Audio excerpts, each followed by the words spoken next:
Welcome back to Ripe Avocados. I'm Ben. This is Sean. Today we are back with, you guessed it, another horror movie.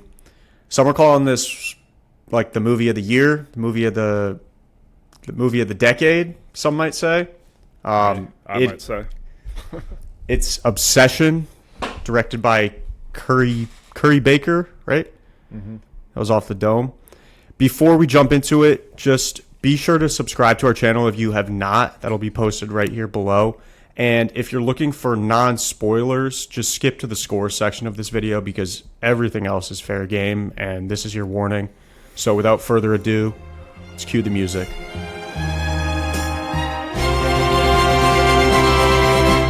Daydream, I fell asleep amid the flowers for a couple of hours on a beautiful day. So the new horror movie, the hottest thing on the block right now, Obsession. It's basically a movie about the typical girlfriend experience in America. This is my last relationship. Current relationship. No, I'm joking. Basically, this guy Bear, a complete loser pussy of a human being, just can't get his feelings out to his coworker Nikki. He absolutely loves and adores her and is literally obsessed with her. Like stalking her Instagram page at night. His cat just died and he can't think about anything else besides Nikki. And the old saying, be careful what you wish for applies to this movie tenfold. I mean, this man breaks a willow branch and wishes that Nikki loves him more than anyone else in the world. And that wish comes true. He gets exactly what he asked for, and she will stop at nothing to make sure that she is with him at all times. She goes to lengths of duct taping his entire door shut before he goes to work. She goes to the lengths of smashing the living shit out of Sarah's head into a steering wheel just to make sure that Bear stays with her. So, Bear ends up getting what he wishes for, and he realizes the only way out of, this, some might say, toxic relationship is to kill himself. As many toxic relations. No, I'm joking. But yeah, no, this dark episode. Yeah. Now this movie, dude. So before this movie, Talk to Me was probably my most recent favorite horror movie I've seen. I mean, I walked out of the movie theater after Talk to Me and was like, wow, I feel different after watching that. Obsession is at the same level for me. Maybe even better. Like, this isn't a new concept at all, but just the way Curry Baker told the story kept you on your toes the whole time. Literally the whole time you didn't know what was going to happen. And then, I mean, shout out to, I think her name's like Indy Navarado. I don't know how to pronounce her last name. But the girl that played Nikki the whole time. Yeah, we'll probably change it a couple times too, but we're going to roll with it. The girl that played Nikki deserves an Oscar nom. And I stamp that. Like, she was incredible. Indie Oscar 2026, 27. Yes, 100%. All right, let's score it before we get into it. And you're probably going to hear us mention the budget a billion times in this episode, but that was the most crazy part to me. I mean, this movie has grossed, last I checked, it was like 82 million over 2 weeks with a sub 1 million budget, which is unheard of in the movie making industry. Like, it's like Blair Witch Project-esque. Yeah, to put in perspective, if Project Hail Mary did that, it would have made like 2 billion or something. I think more than 2 billion actually. That had like a 200 million budget. This is off the top of my head, but something along those lines. So it had literally a like a 200 or you could do the math. I'm just going to do bad math in my head right now, but you're going to hear us talk about that a lot. But let's do the scores, and then we can get into the analysis of this. So for the entertainment of this movie, I also thought this was really good. I know I'm kind of hiding my hand here, but I liked it too. I gave it a 9.2 here for entertainment. 9.5 for entertainment. Okay, characters. Shout out Indy. I went 9.0 here. 9.4. 9.4. I also didn't hate Bear as much as you did based off of how you said that originally, but we'll get into it. Yeah, that was passive aggressive. All right, cinematography. I went 8.1. I nerfed it because it was a horror movie. Nah, you can't nerf this one. 9.1. 9.1. Okay, and then writing. I went 8.0. Writing 9.0. 9.0. Okay.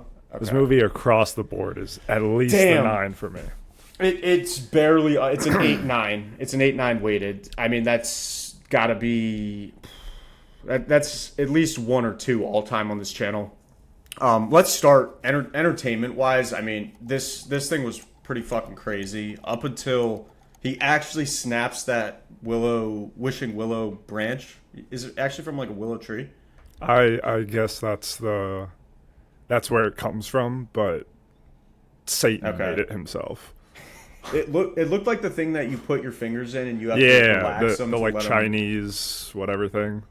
Yeah, I mean you could say that part, but anyways, yeah, like up until that point, it's very lovey-dovey, high school. Yeah, they're in high school, right? Yeah, just high school. Or no, I think it's drama. I think it's between high school and college. Like they're just kind of bumming it right out of high school. Yeah. Yeah, they're all figuring their lives out. They're working at this music shop, and they being Bear or Baron. There's only one other Baron I know of besides this guy. I don't know how they named him, but him, Nikki, who is his love interest, and then Sarah, and then my God, Ian. Ian is the other guy who's in this friend group, and none of which are dating. I kind of thought that Ian and Sarah were dating at first, but they might have been. But it's not really about them. It's really just about Bear and Nikki and how they interact with one another. But yeah, I mean, up until that happened, I didn't think it wasn't bad at all. It was very, very interesting plot, but it really takes a huge turn as soon as that happens, and it becomes an absolute manic movie. Yeah. No, the way I described it coming out of it was it was set up like a coming of age movie. One of those older movies you see where it's the loser kid in school, or like the socially awkward kid, of course, is infatuated with the popular cool girl, and it's kind of like setting that storyline up, and then of course he makes the wish and it comes true, but to the most extreme degree. Mm-hmm. And like I said, this isn't a new concept. This concept has been done before, or adjacently, but just the way Curry Baker decided to tell this story, the scenes he includes, like the way Nikki breaks character at times because she's flipping through this somewhat possessed version of herself that's obsessed with Nikki, versus she's like, wait, what the fuck am I doing here? Why am I kissing you, Bear? Ew. Like the way she flips through that for like a split second but then snaps right back in. I mean, it makes me jump out of my seat at times, and I don't know, everything about this movie, I just loved it. She was super unpredictable, and I don't know if this was on purpose, but I mean it probably was now that I'm talking about it. It seemed like whenever she was screaming just manic shit that a crazy girl typical would girl. Yeah, that was the other thing. They chose a lot of dialogue that I mentioned this to you when we were talking offline, but it just seemed like pretty realistic dialogue for what Gen Zers would be talking about. Like, yeah, I didn't hear any. I'm not going to use specific terms, but the language just kind of made sense. It just didn't sound like some made up script that just had no touch of what teenagers are actually talking about nowadays, and it just seemed very authentic, is what I'm trying to say. 100%. And I'm pretty sure I watched an interview with Curry Baker saying that he likes to write ums and likes into his dialogue to make it feel more natural. And I respected that a lot. I mean, you hear Bear stuttering all over the fucking place, that pussy ass bitch. But, but like, it just seemed very organic, very natural. And I loved that about this movie. And fuck, what'd you just say right before you mentioned the dialogue? There was something you were going towards, and it made me think of something. I don't remember. It was probably just the pacing of like the beginning of the movie versus when he snaps the willow. That's all I was saying. Maybe I'll remember it later at some point. But I mean, this movie was very, very entertaining. I felt like they took their time with every scene too. It was very planned. I'm saying very a ton, but I really did appreciate how much effort they put into these scenes. All the scenes were also pretty lengthy. This movie is not long by any means. I think it's like an hour 45-ish. Yeah, might even be less. Pretty good. Yeah, you love yourself a short movie. So I knew you liked that. And I appreciated it too because I was about to shit my pants if it kept going on any longer. But the scenes themselves, they all seem like 5-minute segments. They did have some lapses, like when they first start dating and then she moves in and 25 minutes. It goes through the minutes. montage of them just being this happy, lovey-dovey couple. Yeah, cooking together, laughing hysterically at others' jokes for no reason. And then they just go to the restaurant and she stands up and causes an absurd scene in front of a bunch of people and it makes your skin crawl. And then that's kind of how the movie just continues to go. Maybe that was the only montage that now that I'm thinking about it. But from that point on, dude, it's pretty much every scene. It starts off kind of normal. I mean, sometimes you know how horror movies go. Whenever you're starting a scene in the middle of the night, it's probably going to be fucking horrible.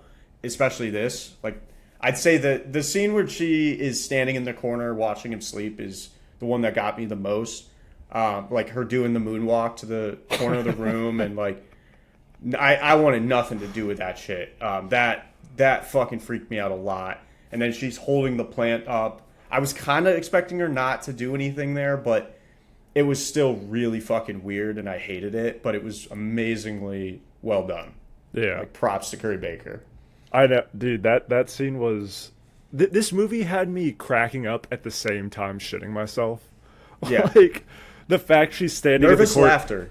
It's just 100% like you're laughing nervous because you don't know what's going to happen, but you know Right. it's going to be probably awful or really embarrassing that Nikki is saying it or embarrassing for Bear. Like you're feeling his embarrassment. Exactly. Like, Bear is shitting himself. Like, Nikki, where the fuck are you? And she's like, go back to sleep. You look so cute when you sleep. It's like, Jesus Christ. No, I can't go back to sleep. No one could go back to sleep. But, I mean, that's kind of... We can kind of touch on characters a little bit here and why I fucking hate Bear so much. I didn't hate him that much. Dude, he's just a pussy, man. He's just the biggest pussy. Like, to start off, if he had confessed his feelings to Nikki in the beginning of the movie before he broke the willow branch...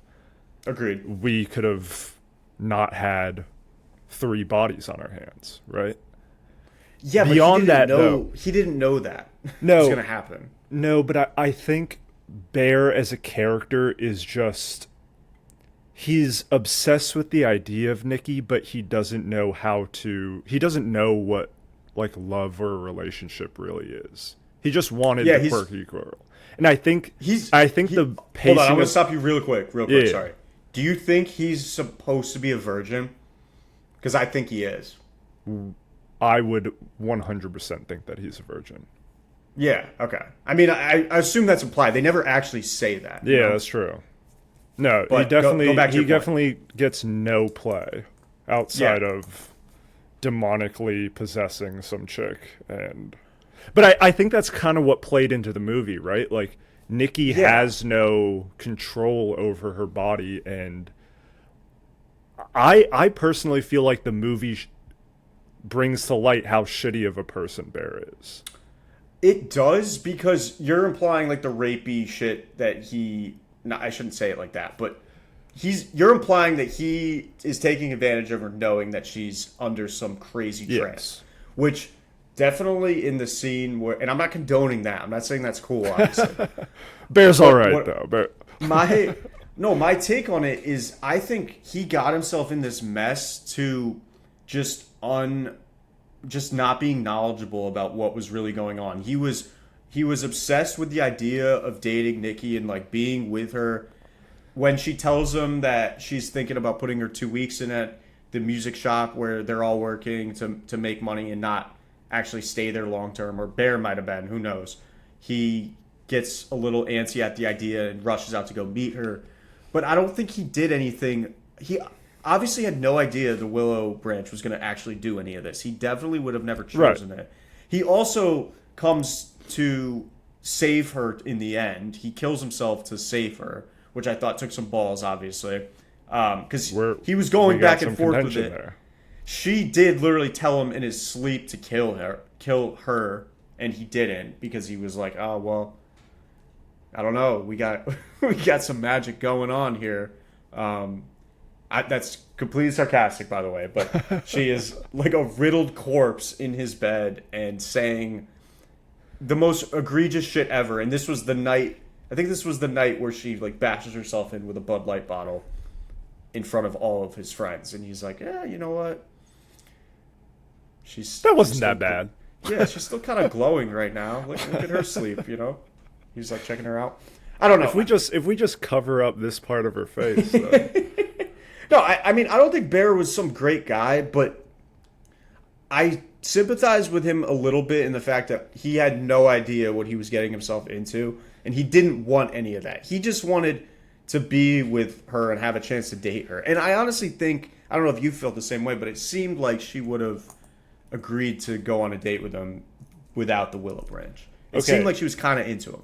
Okay, so I'm going to flip this around, right? And I'm going to disagree with you on a lot, but I'm going to agree with you on some points. The first point, let's just start from the top. I agree with you.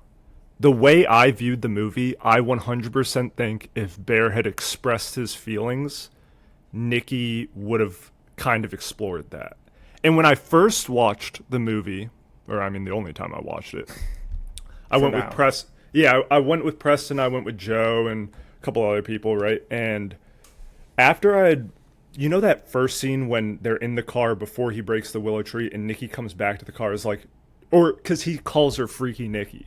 And she's like, why the fuck would you say that? And then she's like, do you like me, Bear? Be honest right now. Like, do you have a crush on me? And he's just like, oh, no, we're just good friends. The reaction she gave off made me think that she was disappointed in that answer. And I've seen interviews after saying that, like, Curry Baker wrote the character and Indy, who played Nikki, is like, there was a part of Nikki that did maybe have a crush on Bear. That goes into my next point of Bear being such a shitty person. I don't think he has any redeeming qualities, really. I think the beginning of the movie is a setup to where it's supposed to be like one of those coming-of-age movies, right? Where he is the socially awkward kid. He's in love with the cool girl, the cool popular girl. He doesn't know how to express his feelings. And it's setting it up to be that way, so you kind of feel for Bear a little bit. But then the rest of the movie, every choice that Bear makes me hate him more and more. I mean, when he tries to cancel the wish, he doesn't even try to cancel it at first, right? Nikki is clearly possessed, losing her mind, and he's like, no, I don't want to cancel it. I just want to alter it a little bit. He realizes he can't do any of that. When Nikki is asleep and he's trying to sneak out, and Nikki's like, please just kill me. Like, she's sleeping, don't wake her, please just kill me. And he tells her, or he asks her, he's like, what's so bad about being with me? And she's like, I was never with you, you know? Like, he ignores all these, like, flashing red flags. I mean, the biggest red flags possible. Nikki's standing there waving this shit in front of his face. And he completely dismisses it every single time because he can't get over the fact that he's just so obsessed with the idea of being with her. But he does have a code, and first-degree homicide crosses the line for Bear. So I'm just going to throw that out there. Well, so that's the thing, too. Even at the end, right, you talked about him having the balls to take the pills and kill himself. Which is such an oxymoron. Here's the thing, though, right? Just going to throw... Here's Did you get that? Yes. But here's the thing, though, right? He ends up pussying out on that, too. He tries to make himself throw up the pills. It's just the fact that the pills work too fast. And I saw in an interview that the guy that plays Bear actually changed the end.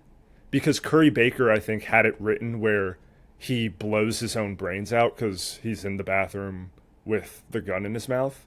And then he finally switches to the pills. I heard Bear's character, or the guy that played Bear, actually was like, you know what? Knowing this character, he hasn't followed through on one single thing in his entire life. I think he would pussy out in the end too, which is why he tries to throw up the pills. And then, of course, Nikki snaps the willow branch. She is obsessed with her as well, but then the pills end up working. Yeah, you get a little... It was kind of Romeo and Juliet there at the end for 5 seconds, which I like. An even more fucked up version. Of course, yeah. I'm also not saying on the record that I'm like a huge Bear fan. I just think that... I just don't think his intentions originally were to do that. And he found himself in this crazy situation, which happens in all these horror movies, where he can't really confide in anybody. He tells his best friend, and his best friend asked for $1 billion, which I would have done if I was his best friend. I'm like, yeah, fuck it. Like that would have been the first thing that works for. Dude. Yeah. But you're like, I agree with all his points. Like, he definitely was a pussy about all that. The reason I brought up him being a virgin is because I could just see a guy like that just being scared of the moment, being like, all right, no, she really is asking me these personal questions, like, at my car, but I'm just going to try this, witch doctor type remedy. But he just didn't think it would actually work. It's like the same thing as throwing a coin into a fountain or whatever. Yeah. No, I 100% agree with that, but I think they set it up that way in the beginning of the movie to just flip it on its head. Yeah. After that point, after he snaps it, every choice he makes about Nikki is just the wrong choice. Mm-hmm. Like, dude, drive your car off a cliff. Fair. Like, you fucked this girl's life up. Mm-hmm. Yeah, I mean, how long does this movie last in terms of the timeline? Like a week, if that? Where they're living together? It must have been something like that. Maybe probably around a week, I would guess. Maybe a little bit longer than that, because Ian and Sarah are both just like, what the fuck is going on with these two? Mm-hmm. Yeah, and then a little more about the characters too. Like, so Bear and what were you gonna say? Sorry, real quick before you go into that, I just remembered the thought I had earlier when you were talking about the dialogue kind of being relatable to our generation and whatnot. I thought that made the movie experience for me even better, because hearing topics like guys' night, like that's something all guys in their whatever, from teens to fucking 60 years old or whatever. Like, we all know about guys' nights. We have guys' nights or whatever. The way they went about that, of like Nikki overreacted to everything. Of course, she's obsessed with Bear, but like the way she instantly turned off the shower was like, oh yeah, I'll get ready right after my shower. Don't worry. He's like, I don't think any of the girls are going. I think it's just going to be the guys. And she's like flipping out on him and all that shit. Like, it just made it, I'm not going to say relatable. Sorry, Preston. I'm not trying to throw shade. I'm not going to say relatable, but it's topics that come up in our everyday lives where we're like, oh, that's fucking funny, because that's the extreme end of what I've dealt with, or whatever the case may be. This is just, it's so obvious. Like, people have definitely made this connection. I'm not the first one, but it's just the epitome of a super toxic relationship. Yes. Bear knows that this is horrible. Like, he should not be in this at all, but he's still infatuated with this girl, even though she is literally covered in her own feces when he comes home from work. Like, Yeah. he still has these love glasses on, and he can't see past that. But see, And that's he's just ignoring the signs. yeah, exactly. That's what makes me. I mean, we're talking about it even more. But he's a now, virgin. He's a virgin. He's like, get some sympathy for him, bro. That's fuck where that. I'm coming from. Well, yeah, Die no, a virgin. Yeah, I mean, he didn't. He obviously didn't. But yeah, I don't like Bear's character either. I've just seen stuff online where like the entire movie is about people theorizing the entire movie is about him taking advantage of Nikki, and I don't. That's a part of it, I'd say, but I don't think that's the main point of the movie. I think the main point of the movie is just toxic. Is like this is what a toxic relationship looks like, blown up to a billion times. You know. Yeah. Maybe I'm off, but I think it's a bunch of different themes kind of melded together under the umbrella of like be careful what you wish for. I think that's kind of the main messaging, of course, theme around it. I mean, it's the fucking One Wish Willow. But I mean, I just can't get over like every red flag Bear chooses to miss. Mm-hmm. It's like, dude, you clearly put yourself, Nikki, and everyone else around you in this fucked up situation. Like, there is this is the time to man up. And I mean, it's like, right, it's sacrificing yourself. That's like the ultimate thing to sacrifice, your own life. But like, dude, come on, man. Come on, Nikki's begging. She's begging to be let free. And he just keeps fucking it up. Like the way that Bear is constantly like, he's never really worried about Nikki's mental and physical state. He's always just like, hey, just go back to being Nikki. Like, can you just please act normal? Nothing about what she's doing is normal. Yeah, it's like the Outer Banks. Like Sarah Cameron say, you just like the idea of me, John B, or whatever. It's like the same bullshit. Exactly. You mentioned, what was the horror movie you mentioned that this reminded you of? Oh, Talk to Me. Yes. Also, kind of reminded me of It Follows, Micah Monroe. Bit of a different concept, but that was the last person you have sex with, right? If they are contaminated with that, will follow you and kill you until you either unless you have sex with someone else or it kills and pass you it first. along to them. Yeah. Yeah, similar to Smile too. It's the same kind of concept where there's one Easter, or it's not even an Easter egg. It's just a plot point that they give you right away, and it puts the entire storyline, like it revolves around this one thing. So it's definitely not a new concept, but this was done pretty well. There was a couple plot holes I called out to you. The fact that he was just going on with this, like the duct tape door, for one instance. I feel like other bad horror movies too would probably follow this mold. If I saw that from like, or if a character sees something like that, they would just like immediately start try and distance themselves from that person. But you're right, he was never under any intention that she was actually going to hurt him, which I guess she wasn't going to ever do that.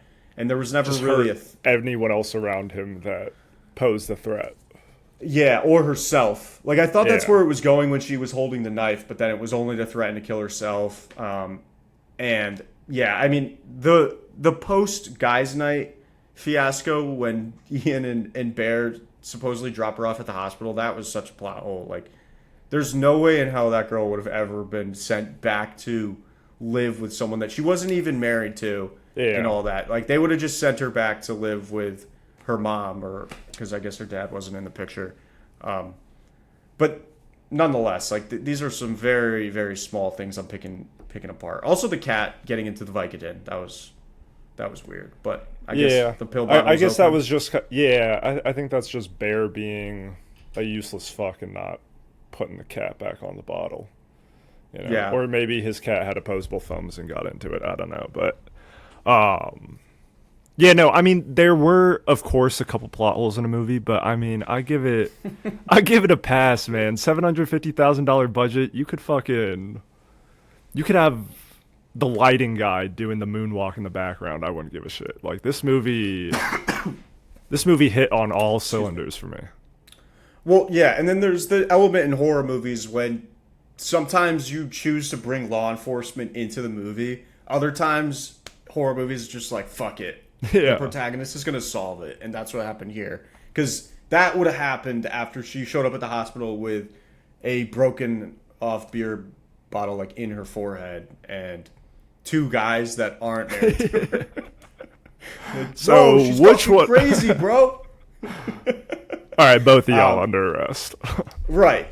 That whole part they didn't even, I don't know, maybe they had that as a deleted scene, but they kept it very, very shallow with the characters in terms of how many they actually showed, which I liked. As you know, I like that kind of stuff.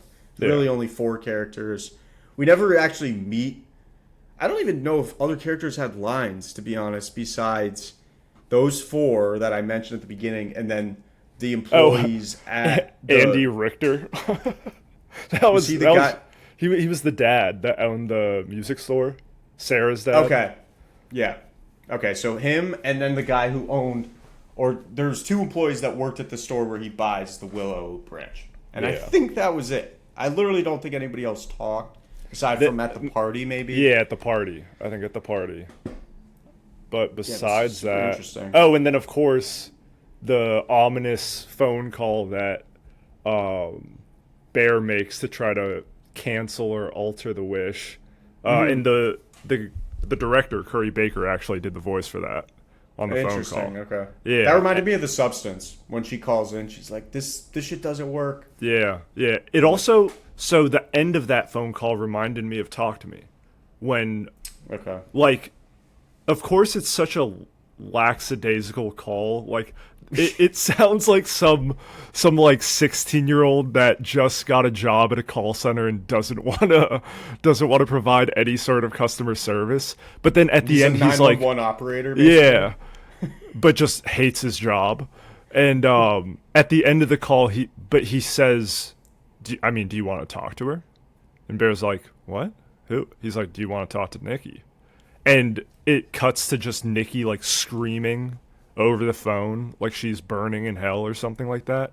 That reminded me of Talk to Me too, when she sees that little boy and his soul is just like trapped in the underworld and he's screaming in agony.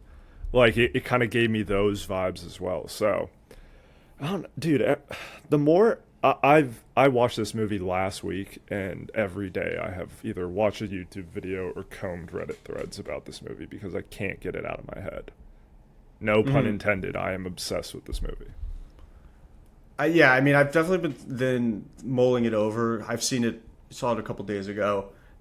So you really think that this was just a trance state, similar to Talk to Me or other horror movies, like whatever. So had Ian wished that Nikki would never fall in love with Bear, she would have just gone back to normal, or would that hex still be over her in some way? I think if Ian had wished for the undoing of Bear's wish, I think it would have worked. Yeah. Because one thing they talk about throughout the movie, or a couple times in the movie, is that the One Wish Willow isn't like a cursed object. It does, like, you see Ian, it gave him $1 billion. Like, there was nothing wrong with that. There was no downside to that. The crystal shop owner guy, he's like, oh yeah, I already used my wish. It worked. Like, it went great. So, like, if you... The One Wish Willow itself isn't a bad thing, I think, and I've seen Curry Baker talk about it. It's where the wish came from Bear himself. Like, the intent behind it was cursed in itself, which is why it made Nikki so fucking insane. So you're saying there could be a realm where someone could wish for a love potion and it wouldn't turn out like that? That's what you're theorizing? I mean, they would have to go into the fine print of that wording, but maybe. But, I mean, I don't know. I feel like, again, it kind of ties back to the whole argument around someone's autonomy and their own freedom. Like, when you take that away from someone, it murkies the water a lot. Like, I don't know if that's something you can wish for per se. Yeah. No, that's yeah. There's a lot of layers beyond just what we saw in the movie. I kind of wish they explained more of how she was able to come in and out of that trance state, though, because we see that a couple times where she just starts screaming, and she's there. She does it in her sleep one night when Bear tells her that everything's fine, basically. But they didn't touch that much more on it. I don't think this movie is gonna have a sequel. It probably shouldn't, but that would be one cool thing we could get out of that, is some more explanation behind how that all works, because she seemingly for no reason would just come out of that state and be totally aware of what was going on. So I'm wondering if there was another way in the way it was written for her to be saved other than Bear killing himself. Two things to that. Through watching Curry Baker interviews, for one, he's coming out with a new movie soon. Yeah. I can't remember what the name of it's called, but I heard in like the opening monologue of that movie, you hear a news reporting of like a young girl that killed 3 people and went crazy or some shit like that. So I think it's going to be one of those like little Easter egg multiverse type references to what Nikki did. And then also I heard Curry Baker say that he's not interested in a sequel, like a movie sequel to this per se, but he is interested in the idea of a TV show where kind of each episode is its own episode going into different people's One Wish Willows and kind of what they wish for. So one episode, you know, could be more horror focused versus a romance focused one versus a comedy one versus, well, maybe not romance. I guess that's what this was, and it didn't turn out that great. But just like a bunch of different episodes kind of with people encountering their own wishes and what follows with that. So I don't know, dude. I like the rise of these new directors, and that's no shade to, you know, the Nolans of the world, but it's nice to see some fresh faces out there directing these hot new movies, because I feel like within the movie industry there can kind of be a template for a lot of movies, especially horror. And you know, we see a shit ton of bad horror movies, so it's really refreshing to see a nice new good one. Right. And you and I have talked about this too. I just kind of feel like horror is becoming the more mainstream genre, where all these other movies are taking some effect to that. I'm going to just one time mention Weapons, but last year that was one movie that definitely did that. Sinners as well did that. I wouldn't call either of those actual horror movies, but they had horror elements for sure and were widely acclaimed, and it seems like a lot of studios are following suit. And this was a super small studio. It's outperforming the fucking Mandalorian and Grogu right now, which had some absurd budget, absurd cast. And I think it's just going to push the mold more. Like, it's pretty stupid at this point to not invest a little bit into more horror production, because it also doesn't cost that much. It really doesn't. Yeah. You just have to make stuff dark. Movie. Yeah. Just make it dark. Hokum too was very low budget. We just did that one last week, and it's the same type of thing. It's just a story that actually makes sense, and you have characters that are interesting. I thought this movie was definitely better than Hokum, and just had more originality to it. The whole One Wish Willow piece was a touch that Hokum didn't have. I'm not using it as a ploy to shit on Hokum. I thought that was a pretty good movie, but this kind of mold I like. I like Talk to Me Too, like you had mentioned. I really liked It Follows. I thought It Follows was probably a little bit ahead of its time. That movie is pretty solid for the acclaim it got. Like, it's not renowned as some absurdly good horror movie, but I think it's pretty freaky for when it came out, and holds up pretty well. No, I completely agree. And I mean, I love a horror movie that doesn't rely on jump scares for it to be, oh, the scariest movie of the year. And I feel like a lot of horror movies do that, right? Like, they rely on a demon popping out of the dark, loud screams, all this shit happening in the theater to make people jump out of their seats. Whereas movies like Talk to Me, Hokum, Obsession, Midsummer, all these other movies, they rely on the story to kind of hook the audience, and then they just sprinkle pieces of horror, thriller, unease, making your butt clench. They sprinkle all that in to just add to the story even more. Yeah, they're just like mentally ruining the minds of our youth and giving everyone irritable bowel syndrome. It's a twofold. But you're right. It's so many more time is put into that. I just think psychological horror gets me the most. Like, yes. When she is in that bedroom and they're not showing her, I know she's.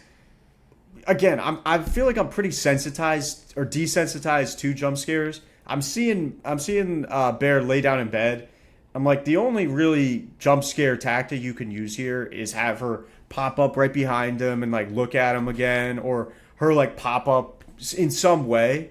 But I never expected her to just start screaming or whispering really gently, like something really weird. And then she's dancing in the room, and like it's just doing unpredictable shit that makes me on edge. Like I don't want her to be doing any of that. I just want her to come to bed and lay down and the scene to be over so we can go to the next one. That was Bear's thought process the entire time. Yeah, I know. That's why it's such a good scene. I 1000% agree, and I've said this a handful of times off the podcast, but the way this movie keeps you on your toes the entire time. The second Bear snaps that one wish willow, from then on, palms get sweaty the entire movie. Yeah. Because, like you said, we've watched so many horror movies. Everyone has seen a shit ton of horror movies. You expect to know when jump scares land, right? When someone closes a medicine cabinet with a mirror on it, you expect something to pop up. Bear did that 3 to 4 times this movie. Nothing happens. It's when you least expect it, some shit pops up. Nikki screams. She smashes her head through the driver's side window. Like, yes, we were kind of expecting that because while Sarah and Bear are talking, they keep showing what's behind them in a blurry view. And you're like some shit's definitely about to happen. But the way Curry Baker directed it, and also big credits to the score and like sound in this movie, the way they would build music up, abruptly end it, start like having some creepy ass music playing, but then nothing happens, or having some super lighthearted motivational soundtrack in the background, and then it instantly flips to one of the most horrific on-screen deaths I've ever seen. Like, I mean, chef's kiss. It was fantastic. Yeah, no, this movie was very good. I mean, an 8.9 is phenomenal. The last piece I wanted to mention was, you kind of touched on it. I thought they just did a good job of making her scream, her being Nikki, whenever they weren't showing her face. Like, so you just couldn't tell when it was going to come, because it was loud, and that would make me go, kind of like move my seat a little bit. Yeah. Woke me up a bit.